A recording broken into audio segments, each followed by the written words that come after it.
Have you ever felt like you're constantly striving but still stuck in your own life? You have big goals, bold dreams, you read books, learn, work hard, yet an invisible force holds you back, making you doubt, procrastinate, feel not enough, not worthy. If you're feeling this way, it's not because you're inadequate. It's because you've been programmed wrong. Your mind isn't broken. It's just running on an outdated program, written by memories, habits, others' words, and fears you thought were yours. And that program gets updated daily through what you hear, see, believe, and repeat. This video isn't just for inspiration. It's a reset, a new code for your mental operating system. Each part here is a brick to rebuild the foundation of your belief, willpower, and self-mastery. You don't need to find motivation again. You just need to clear out what's been weakening your mind without you noticing. And you'll do that by revisiting this video every day. Like this if you're ready to reboot your mind. Subscribe to the channel so every morning you get a mental workout, more essential than the gym or caffeine. Because the truth is, you don't need anyone else to believe in you. You just need to dare to rewrite your own beliefs. Starting today, starting now. Number 1, you don't need to wonder if your mind is being programmed. You don't need to ask if your mind is being programmed. The answer is always yes. The real question is, who's programming you and for what purpose? Because if you're not actively rewriting your own software, someone else will do it for you. Every day you're exposed to thousands of messages from social media, TV, friends, family, people you admire, and even those you dislike but still unconsciously heed. Every word, image, and experience leaves a mark on your mind, quietly shaping how you think, feel, and act. Your mind is a fertile field.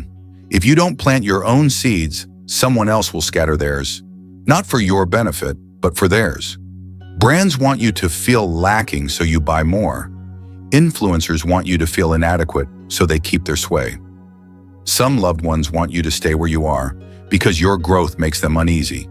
And so, you live in a subtle matrix, not forced but gently persuaded to doubt yourself. This programming doesn't happen in a day, it builds up. At first you're okay saying, "I'm not ready."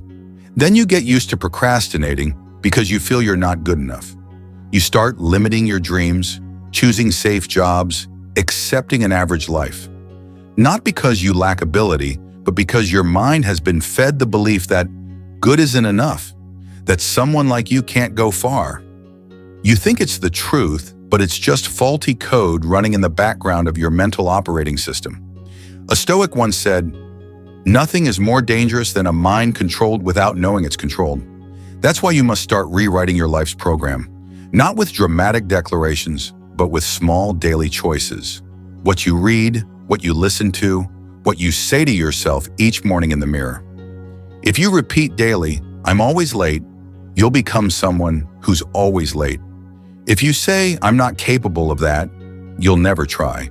But if you pause, take a deep breath, and instead say, "I'm learning to be punctual and reliable," your mind starts registering a new signal. Rewriting doesn't begin with a grand event. It starts with the words you choose to repeat. Here's the truth to remember.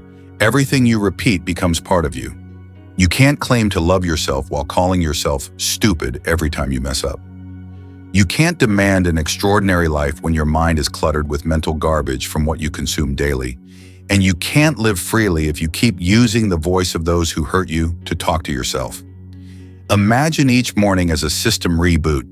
You can wake up and let phone notifications, yesterday's judgments, or tomorrow's worries invade your mind. Or you can choose, start with intention, with new code, with a gentle but powerful reminder that you alone have the right to define yourself. That's not arrogance, it's awareness, it's knowing. If I don't reprogram my mind, society will, and that software is never for me. So starting today, rewrite. Rewrite with the words you speak, with the content you follow, with the people you spend time with the thoughts you allow to linger, and most importantly, with the actions you repeat daily. Your mind is a miraculous mirror. It reflects not what you say you want, but what you actually repeat. If you're serious about reprogramming your mind for success and prosperity, Start with a powerful affirmation each morning. I'm rewriting the program for my mind. Every thought, every word, every action is a command for the life I choose. If this section hit exactly what you needed to hear, leave a comment with one word: reprogram. It's a sign you're no longer being controlled unconsciously. You're taking back the wheel. Like this, if you realize your mind is a system, not a sentence. Share this video with someone you know is stuck in an old program of limitation. And if you want each day to be a step toward reprogramming your inner prosperity, hit the subscribe button now. Because this isn't just a video, it's a habit, a tool, a quiet revolution within you. Number 2, your environment is your mind projected. Pause and look around you. Not superficially, but as if you're exploring a map of your mind made visible. The truth is, your environment is the physical manifestation of your inner world. It's not something separate from you, it's your mind projected outward. The space you live in, the energy you're surrounded by, the people you interact with daily, they're all a mirror reflecting the operating system running inside you. You can't have a clear mind if you live in a cluttered space. You can't focus deeply in an environment filled with noise, from blaring speakers to pointless chatter. You can't think big if you surround yourself with people who only think small. And you certainly can't feel prosperous if you're constantly exposed to negativity, criticism, complaints, or whining from the most familiar settings, whether it's your home, workplace, or old friend group. A Stoic teaches us something crucial. To know what someone thinks, don't ask them. Observe the space they choose to live in. Every object, every habit, every recurring conversation reveals what kind of thinking they're repeating. No one escapes their environment's influence. The question isn't, does my environment affect me? But what environment am I letting shape me every day? If you want to reprogram your mind, start with the space you're in. Prosperity, creativity, discipline, or confidence can't thrive in a messy, dark, stifling room full of things you don't need but keep anyway. Open your closet. How much of it is clothes you haven't worn in the past year? How many things do you hold on to just in case? Those aren't just objects, they're physical signs of procrastination, fear of lack, and a clinging mindset. You don't just need to clean your house, you need to clean your mind. And cleaning your mind sometimes starts with tossing out the meaningless things taking up space. What's the first thing you see when you wake up each morning?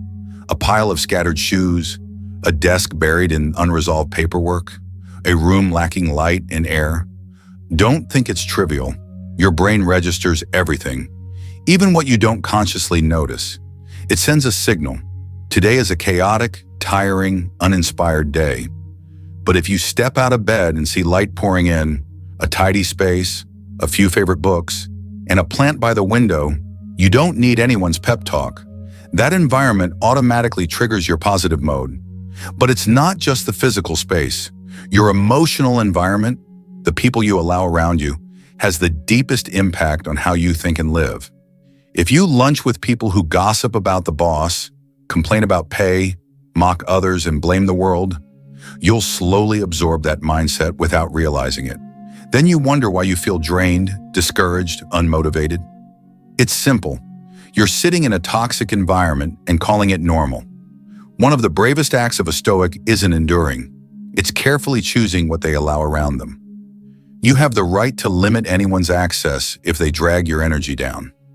You don't need to explain. Your peace doesn't need justification. And you don't have to live in an environment that forces you to shrink yourself just because it's familiar. Success isn't just about learning new skills. Sometimes you need to change the air you breathe, the frequency you tune into, and clear out the debris holding you back. When you upgrade your environment, you're not just changing the scenery, you're signaling to your subconscious, I'm ready for a higher level of life. The best part? You don't need money or a new house to start. Begin with what you have: a tidier desk, a corner for reading or reflecting each morning, a positive playlist instead of chaotic message alerts, a weekend cleanup as a ritual to release old energy. Small steps. But that's how you reprogram your environment, and through it, yourself. If you've ever felt changing my environment changed my mindset, leave a comment. I'm rearranging my environment. It's not just cleaning, it's an active declaration. I refuse to live in the old setting for the new version of me rising up. Like this, if you've realized your environment was pulling you down without you noticing. And don't forget to subscribe, because in the coming videos, we'll keep learning to master not just our mindset, but our living space, emotional space, and energy space.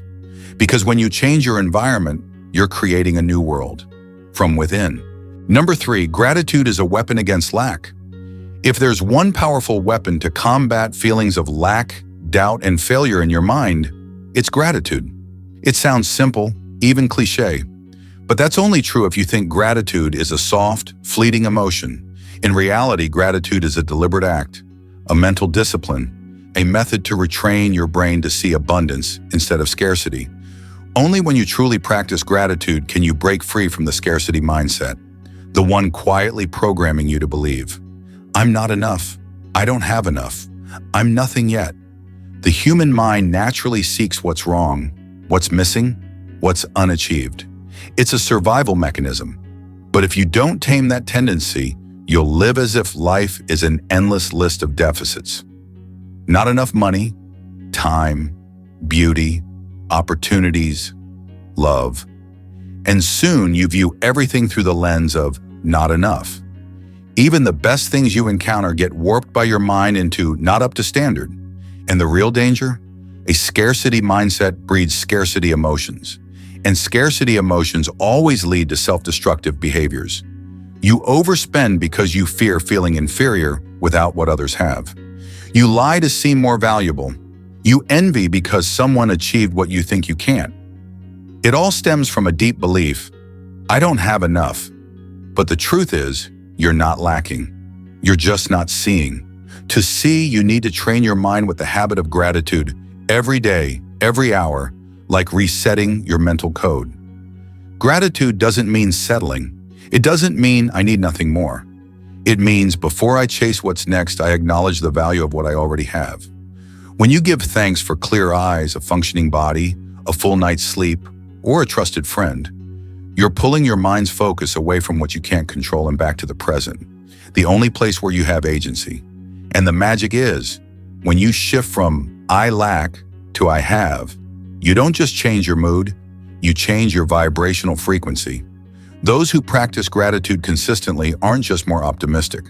They attract more opportunities because they don't emit the signal of desperation. They don't demand, beg, or try to prove themselves.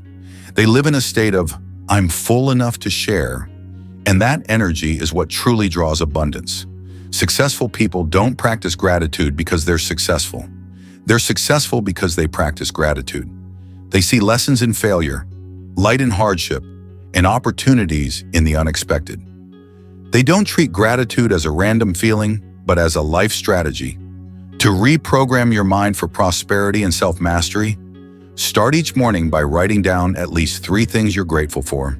No need for grand gestures. The simpler, the better. A cold glass of water, an uninterrupted morning, a song that lifts your mood. When you're grateful for the smallest things, you step into a mode of living where scarcity has no foothold. And if you want to feel gratitude's true power, try being thankful for what's not ideal. Thank today's failure. It taught you your limits. Thank the friend who let you down. You learned to reset your standards. Thank your ongoing journey.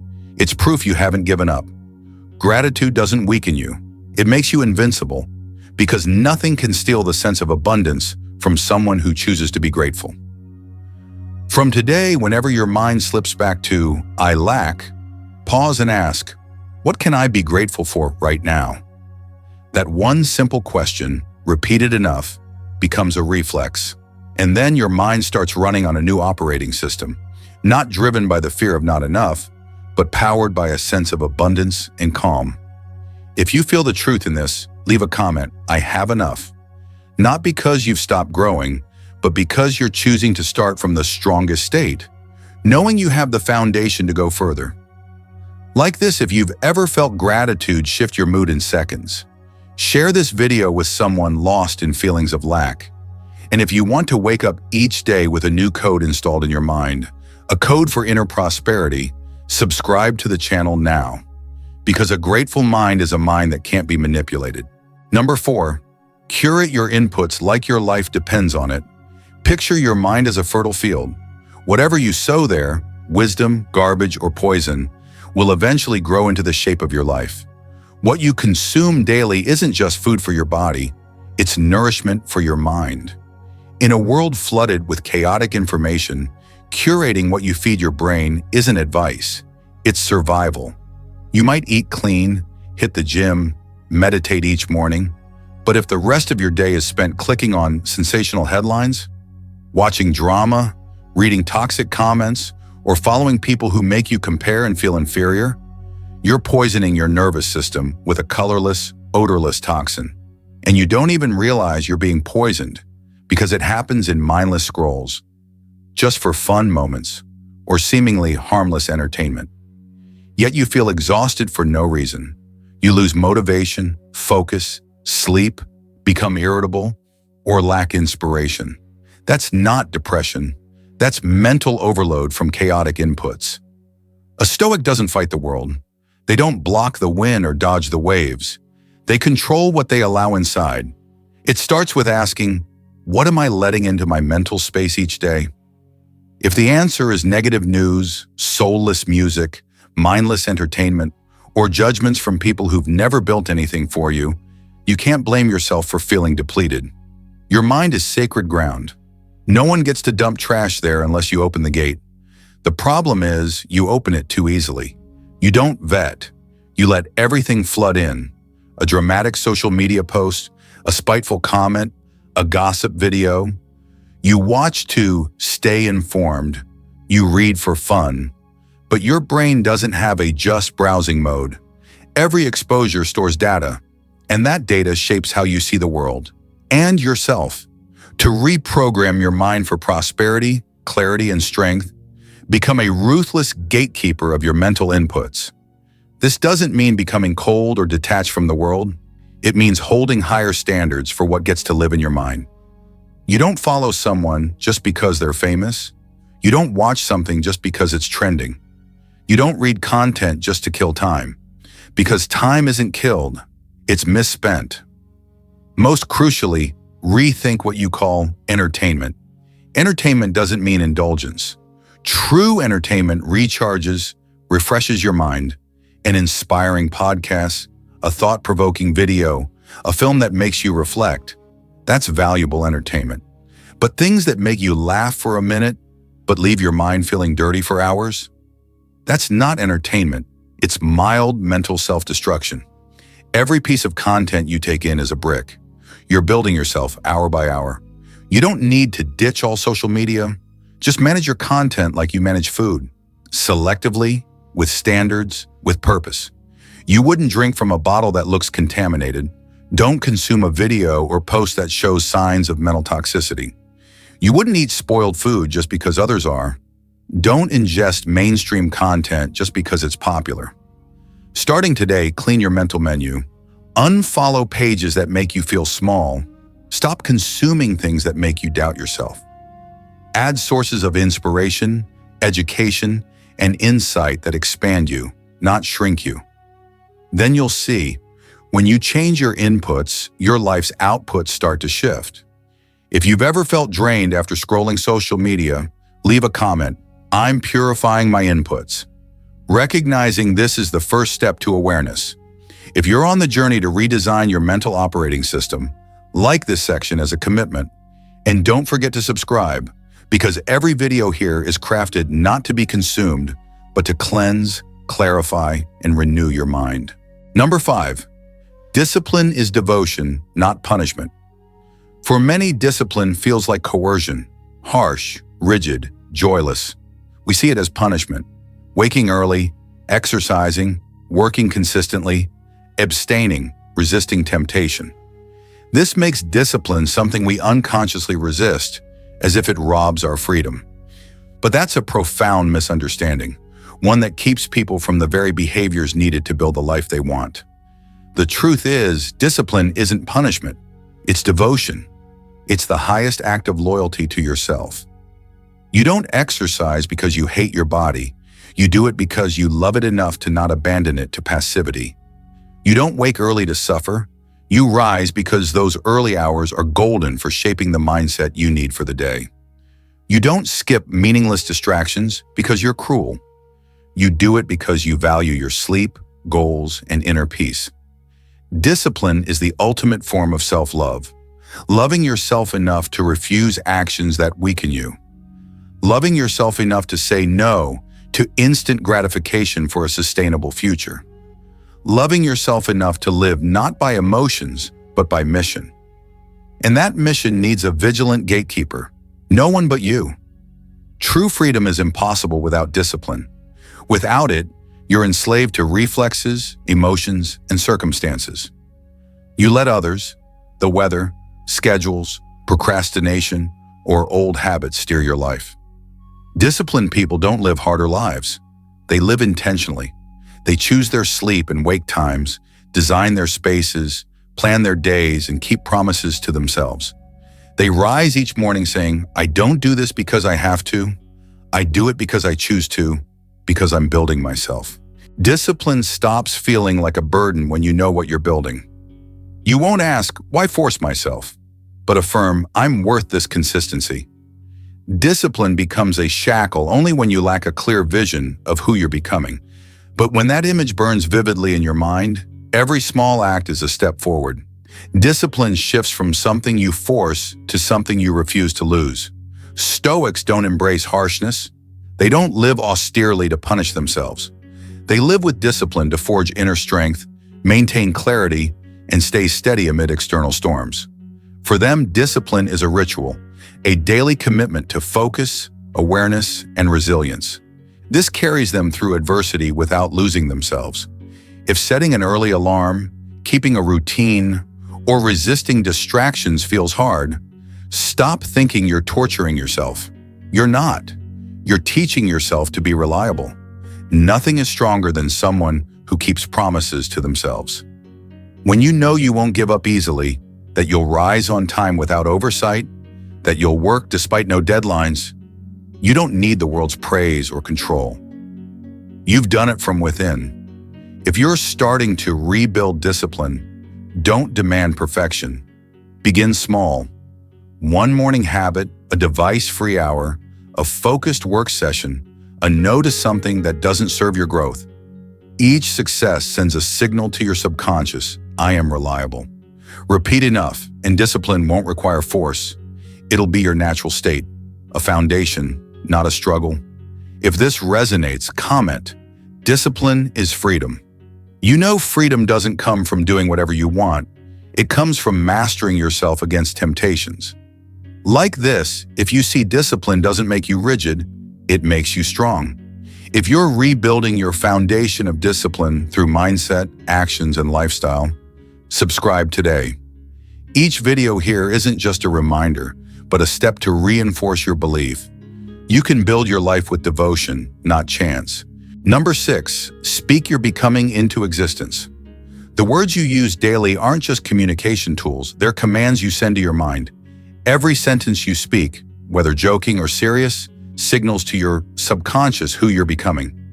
You might not notice, but language is the most powerful tool for creating or destroying yourself. When you say, I'm always late, I'm bad at this, I'm so forgetful, or I'm so unlucky, you think you're stating facts, but you're not. You're shaping yourself through repeated words. Your mind doesn't distinguish between playful or sincere words. It just records input and acts accordingly, like software executing your commands. Each I can't sets a limit on your behavior. Each I'm so stupid erodes your confidence in your intellect. Each joking I'm the king of laziness builds a subtle identity that makes diligence feel unnatural. This is even more dangerous when you're unaware. A small phrase repeated enough becomes a belief. And once beliefs form, they govern your actions, habits, choices, and future. That's why you must learn to speak the person you want to become into existence, even if it's not fully clear yet. Stoics don't talk much, but they speak precisely. They guard their words with reason, knowing speech isn't just sound, it's a mental choice. To become your strongest self, start speaking as if you're training your mind for the future you want. Imagine you're coaching a child within you. If you constantly tell it it's inadequate, it'll believe you. If you say it'll never amount to anything, it'll believe you. But if you say you don't know how yet, but you can learn, or I trust you'll do this, or today doesn't need to be perfect, just show up and keep going, that child grows stronger, confident, and proactive. That child is your subconscious, absorbing every word you say daily.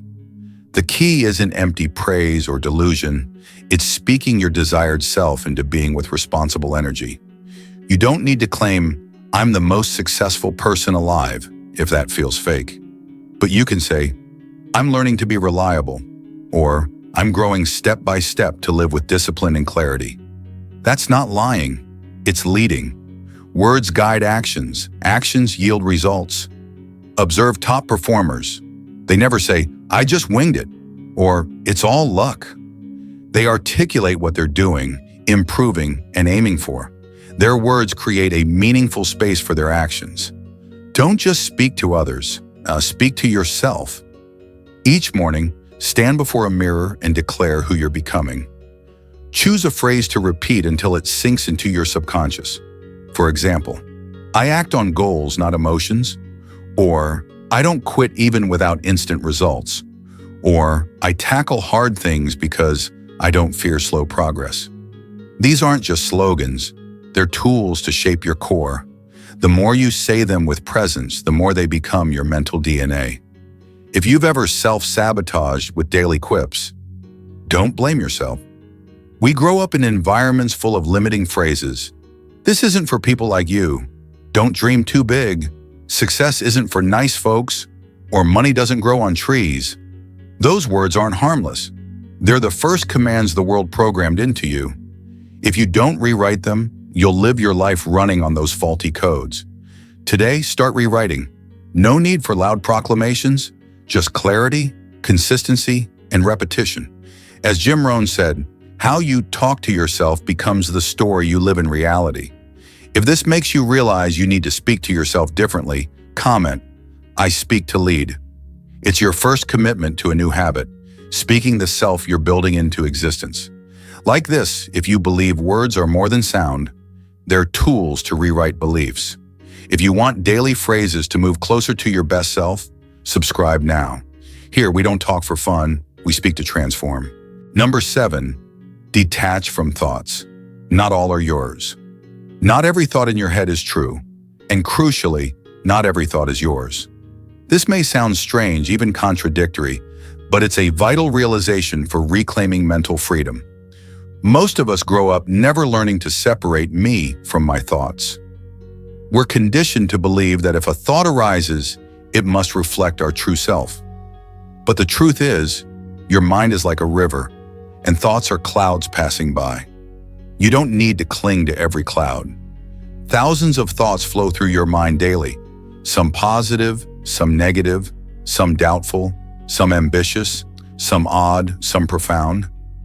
Where do they come from? Some stem from you, your memories, habits, goals, but many are a mix of external sources, your parents' words, old teachers' criticism, childhood fears of rejection, a movie you watched, a podcast you heard, a post you scrolled past, a stray negative comment you read. Together they form a chaotic draft you call your inner voice. But you are not that voice. You are its listener. This understanding gives you choice. Before, a negative thought controlled you. I'm not good at this, and you quit. I'm unworthy, and you dodge opportunities. People will laugh if I try, and you stay silent. But if you see that thought as a harmless signal, you can pause and ask, is this really mine? Or just an old echo from my past, my environment, or a fear someone planted in me? Stoics call this distinguishing between what's natural and what's artificial, between reflex and reason. Epictetus said, it's not things that distress us, but our judgments about them. You're not hurt because of rejection, but because you believe rejection means you're worthless. You're not afraid because reality is too hard, but because you think failure will cost you love. Those thoughts aren't facts, they're interpretations, and you can choose how to reinterpret. Start by observing. When a negative thought arises, don't react instantly. Don't label yourself, "I'm negative," or "Why am I always like this?" Say, "A negative thought is passing through." Create distance between you and the thought. That small gap is where you reclaim freedom. When you stop reacting on autopilot, you can respond intentionally. Imagine you're a gatekeeper screening information. Each thought is a visitor knocking. You don't have to let everyone in. Some thoughts bring empowering beliefs. Others carry toxicity, doubt, comparison, or self-criticism. You can acknowledge a visitor without inviting them inside. Just because a thought knocks doesn't mean it's trustworthy. Just because it's familiar doesn't mean it's true. This practice isn't easy because we've long identified with our thoughts. We say, "I'm a procrastinator," instead of "I have a habit of procrastinating." We say, "I'm so negative," instead of "I'm having many negative thoughts." This subtle shift holds transformative power. When you tie "I am" to a trait, you make it your identity. But by observing it as a phenomenon, you regain control. If your mind has ever felt too noisy, try writing your thoughts on paper. Don't edit or judge, just write. Then review them as an observer. Ask each one, "Is this absolutely true? Where did I learn this? Does it serve me? How long do I want to believe this?" By questioning, you peel away layers of identification and see clearly. I have thoughts, but I am not my thoughts. If negative thoughts have ever paralyzed you, comment, "I am not my thoughts." It's the first step to breaking free from the unconscious stream and living with purpose. Like this, if you've repeated a false thought so often it felt like fate. If you're on a journey to purify your mind by filtering thoughts instead of merging with them, subscribe today. Here, you're not just inspired, you're trained to observe deeply, a skill that ensures you're no longer a victim of what happens in your head. Number 8, silence is a mental reset. Today's world runs on noise, external and internal. Phone notifications, relentless news, chaotic social media, and worse, the inner chatter. Unresolved conversations, unnamed anxieties, fragmented memories you thought you'd forgotten. They form a silent storm, leaving your mind heavy, scattered, and constantly drained. In a world where everyone's connected but rarely present, silence becomes a rare gift few know how to unwrap. Understand this.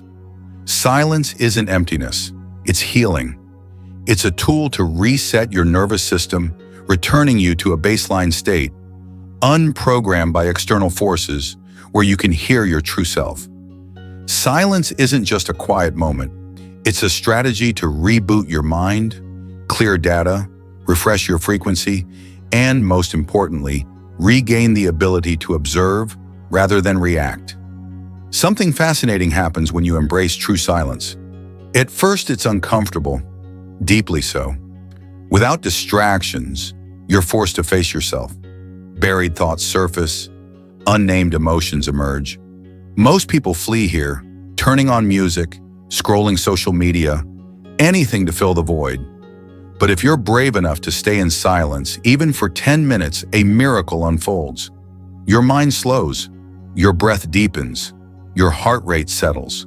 A clear space opens within, not chasing thoughts, just watching them pass. Stoics saw silence as essential to wisdom. Not silence from having nothing to say, but from knowing not everything needs a response. Not every thought needs holding. Not every emotion needs immediate analysis. Silence is where you realize sometimes the best answer is to say nothing, do nothing, just sit and observe what's truly happening inside. Practicing silence breaks the cycle of automatic reactions. Normally, a slight trigger makes you jump. A harsh word sparks anger. A text fuels anxiety. A delay prompts self-criticism. But with a daily habit of 5 to 10 minutes of silence, you build an inner space. This space is where choice lives, not reacting instantly, but responding after seeing clearly. You don't need elaborate meditation. Just dare to turn off the noise and sit with yourself. Maybe while washing dishes, walking without earbuds, or before bed. No phone, no music, no talking. Just you and your breath. Just you and presence. You're restoring your mental operating system naturally. No apps, no guides, just the courage to do nothing. The more you practice silence, the easier it is to discern what's real from what's noise. You stop engaging in pointless conversations. You stop wasting energy on polite responses. You stop feeling guilty for withdrawing. Instead, you become grounded, someone whose presence commands attention without many words. True silence is a form of charisma. Try this. Instead of starting your day with an alarm and a phone scroll, begin with 3 minutes of silence. Sit up. Breathe. Don't think. Don't speak. Don't jot notes. Just be fully present. At first, it'll feel boring, useless, but soon you'll notice a shift. Your mind feels lighter. Thoughts are less chaotic. Intuition reawakens. Inner control grows stronger. If silence ever scared you, comment. I choose silence to rebirth. It's not escape. It's a deliberate act to reclaim your mind's sovereignty. Like this if you've ever felt clarity after a true pause. If you want each day to be a chance to clear mental noise and rebuild depth in thought, subscribe now. Here, we don't fill the void. We learn to make it the foundation for a renewed mind. Number 9, move your body to clear your mind. We often think a cluttered mind needs mental fixes, reading, meditating, journaling, analyzing. But there's a simpler, more powerful approach. Move your body. Body and mind aren't separate. They're intertwined energy streams. A stagnant body breeds a heavy mind. A moving body releases mental pressure. You can't have a clear mind if your body's blocked and brimming with unused energy. Nor can you build resilience if you let physical lethargy linger. This isn't personal opinion, it's biology. Moving your body is the fastest way to clear your head. When you start moving, even a slow walk around the house or a few stretches, your nervous system signals. You're alive, you're regulating your rhythm, you're capable of handling life. This is crucial for anyone feeling stuck, anxious, depressed, or self-doubting. Sitting too long, lying in bed, or avoiding movement pushes your mind into passivity, looping negative thoughts, even disconnecting from reality. But standing up, shifting posture, stretching, or stepping outside for fresh air reactivates your stalled energy flow. Stoics deeply understood the body-mind connection. They walked long distances to reflect. They trained not to flaunt muscles, but to forge discipline, endurance, and mental sharpness. Marcus Aurelius wrote in Meditations, "When the body is sluggish, the mind is dragged down too." He knew a strong spirit can't thrive in a neglected body. Your body is your soul's home, and a crumbling house can't host a great spirit. When you're overwhelmed or mentally exhausted, stop trying to think your way out. Stand up. Don't aim for a perfect workout. Just move. Walk 15 minutes without your phone. Feel each step hit the ground. Notice each breath. This isn't exercise, it's a practice to refresh your emotional and mental system. In those seemingly trivial steps, you'll hear your inner voice again, clearer, calmer, less chaotic. Neuroscience proves it. Movement boosts brain blood flow, balances stress hormones, lowers cortisol, and raises serotonin and dopamine, chemicals that spark happiness, confidence, and clarity. What you can't solve in 3 hours of overthinking might ease in 15 minutes of mindful movement. Not because the issue vanishes, but because you've reset your biology by moving. A light workout, a short jog, some stretches, a minute of planks, taking stairs over elevators, or basking in morning sunlight. These simple acts restore clarity and strength. More than that, they remind your subconscious you're in charge of your body, signaling you can steer your life too. Think back to your most frustrated moments. How did you react? Stayed in bed, binged food, dove into social media? Those only deepen the energy blockage. But if you'd stood up, walked a few laps, opened a window, breathed deeply, and moved your limbs for a few minutes, you'd have created a mental escape route. You don't need to love sports. No gym, weights, or fancy gear required. Just grasp this. When your mind's stuck, move your body to unlock it. It's a free, techless tool you were born with. Use it when things feel heavy. If a walk ever clarified a problem for you, comment, "I move to renew." It's a simple yet sovereign declaration. Like this if you've had aha moments while strolling, climbing stairs, or moving gently. If you want more practical ways to live mindfully, no deep meditation or gym needed, just real actions from your body, subscribe now. Here we don't just talk success, we practice transformation through our steps and breaths. Number 10, identity is a practice, not a discovery. You don't find your true self, you forge it. One of the biggest traps keeping people stuck in procrastination, confusion, or self-doubt is the belief that their identity is fixed, predefined, lying out there waiting to be discovered. They think if they sit long enough, reflect deeply enough, or travel far enough, they'll have an epiphany moment revealing who they are. The harsh truth is, you'll never find yourself because your self isn't waiting anywhere. It's forged, not found. Your identity isn't something set at birth. It's the result of what you repeat daily. Are you someone who wakes early, keeps promises to yourself, reacts emotionally or pauses before acting, chooses growth when no one's watching? These, not how you feel about yourself, paint your true portrait. Stoics don't chase self-discovery.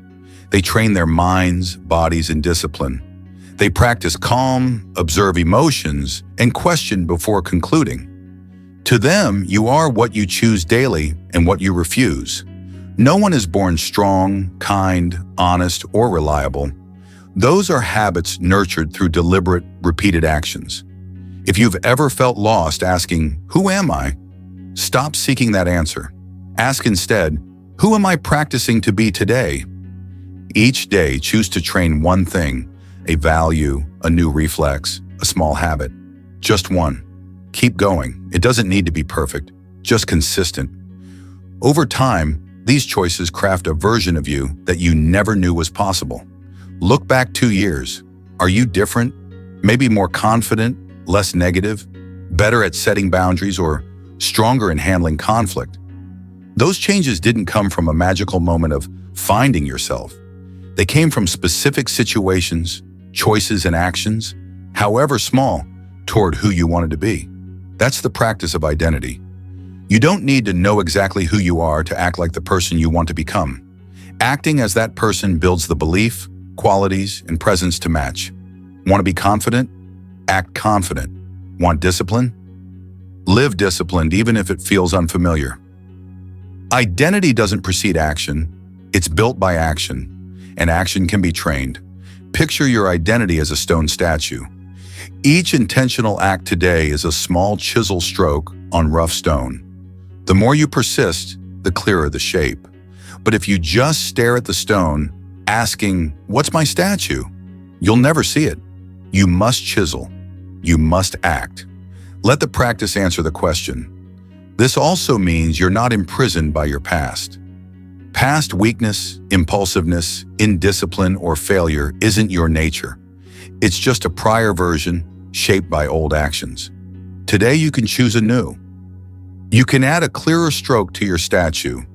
No need to destroy it all. Just refine with purpose. If you've ever felt stuck asking, "Who am I?" comment, "I am forging myself." The moment you stop searching and start practicing, you reclaim the power to shape your being. Like this, if a small habit change ever shifted how you see yourself. If you want to practice a new identity, day by day, habit by habit, word by word, thought by thought, subscribe now. Here, we don't hunt for the true self like buried treasure. We forge it through daily, deliberate acts. You don't need to tackle everything on this list today, but you must start. If you don't, your mind will stay hijacked by old programming, negative habits, limiting words, unconscious choices, quietly building a life you didn't intend. You deserve better, and you have the inner strength to rewrite yourself. One action, one thought, one deliberate choice at a time. Remember, success doesn't come from a single motivated morning. It comes from moments you choose awareness over reaction, movement over delay, gratitude over lack, reprogramming thoughts over living as a default version of you. Your identity isn't a destination. It's a relentless practice. If this video struck a chord, show it. Hit like as a small act to affirm to yourself you're choosing a new path. Comment on the part that woke you up most. Your words could spark someone else's shift. If you know someone drowning in noise, doubt, distraction, or self-criticism, share this video. It might be the reminder they need. And if you're serious about forging yourself daily, subscribe to the channel. This isn't just motivational content. It's a space to train your inner strength through philosophy, action, and awareness. The journey isn't easy, but you're not alone, and it's absolutely worth it.